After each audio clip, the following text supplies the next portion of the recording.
So that was me yesterday practicing an exercise I wrote a while ago, which I used to practice my right hand backwards string crossing. I published that short video on my social media. If you care to take a look on Instagram, that's just my full name, Florentin Tische.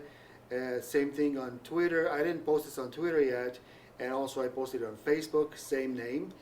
And this exercise allows me, I wrote it myself a while ago, and I use it mainly to practice speed, but not just speed, but like I said a minute ago, I use it to practice backwards string crossing in the right hand. So if you play fingerstyle, you'll know that when you play a certain string combination in your right hand, certain fingerings don't work as well as others. For example, if I play the third string going to the second string open,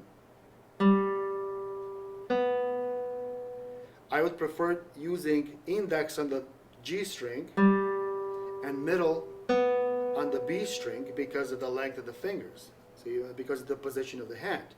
Now, if I had to use the middle on the third string and the first on the second string, that would be what we call backwards string crossing. And it's an uncomfortable thing to do, and it kind of puts your hand in a different position, and it works against the natural shape and length, really, of your fingers, right hand fingers. So this exercise helps me practice my backwards string crossing in the right hand. So that's what I did yesterday. That's what I practiced in that video. And I'd like to show you maybe 3 things that you can focus on to improve that exercise that you just saw me play. The first obvious thing is to just play it slow, to play it very slow.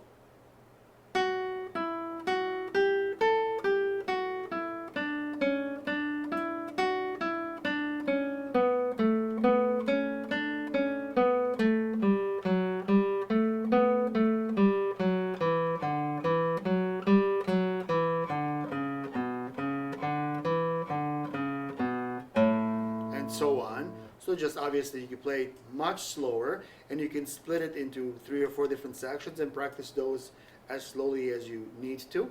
The second thing I would suggest is to take each sequence, each pattern that repeats, and to break that sequence even more, to break it up into smaller parts. Here's what I mean. If you think of this as the first sequence,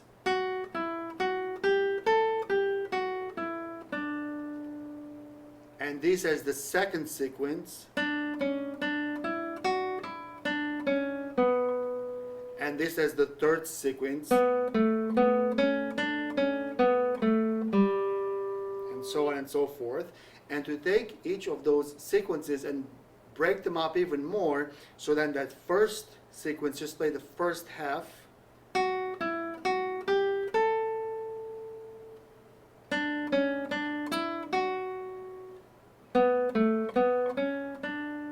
see?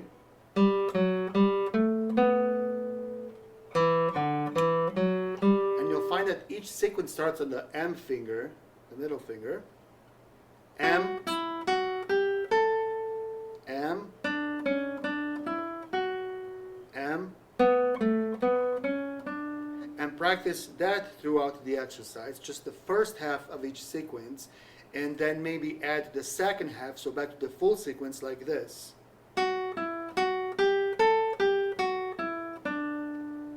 Second sequence, third sequence, So that's the second thing I would do. The third thing I would do, and you don't have to do it in this order. You can mix up the order, and there's other ways you can do this as well. But just 3 random things that I wanted to share and the third one would be to just identify those spots where there's a very obvious backwards string crossing, and practice just those 2 or 3 notes around that awkward string crossing. So for example, the first sequence starting on M,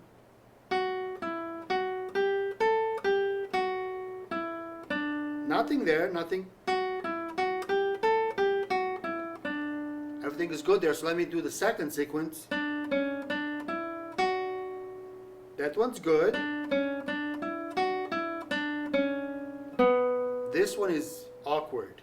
Going from the C sharp to the B, C sharp with the I, the index finger, and the B on the 3rd string, 4th fret, with the M finger. So then I would just do those 2 notes. You can even use open strings if you want. See, that's backwards, so it's kind of like a bump in the road. Okay, and then in the 3rd sequence, let's see. Same thing there. Again, A to G, same thing. That's awkward right there, see? And then,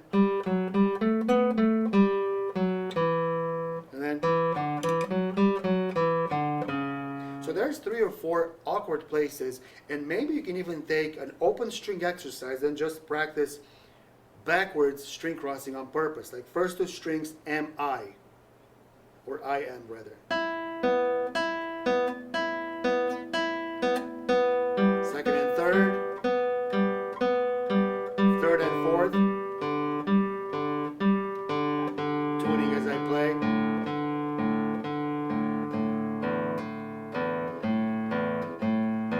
So maybe do even just that on open strings, practicing slow and comfortable string crossings that are backwards, so that your fingers and your hand, they get used to the awkward feeling. And then put the whole thing back together, maybe decent speed.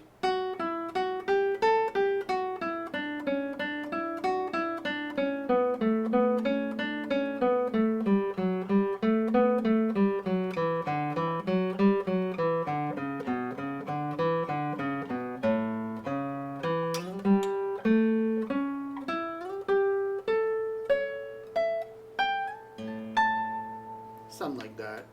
And that ascending scale really has nothing to do with backwards string crossing. I just like the way that sounded. And then the backwards one, sorry, A.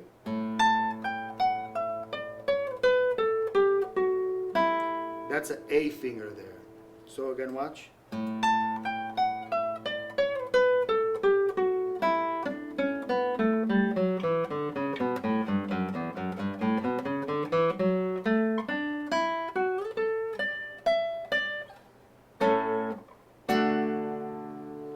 So anyways, this is just a little, a short video I wanted to make to give you some pointers about how to practice this little exercise I recorded yesterday.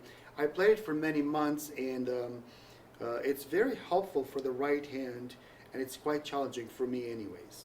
So I'll end this video by playing the clip from yesterday again, so you can see me play the whole exercise. And again, if you want to join me on Instagram, Facebook, or Twitter, you can just type my full name in there and you should find me easily. Thanks for watching this video. See you next time. Have a nice day.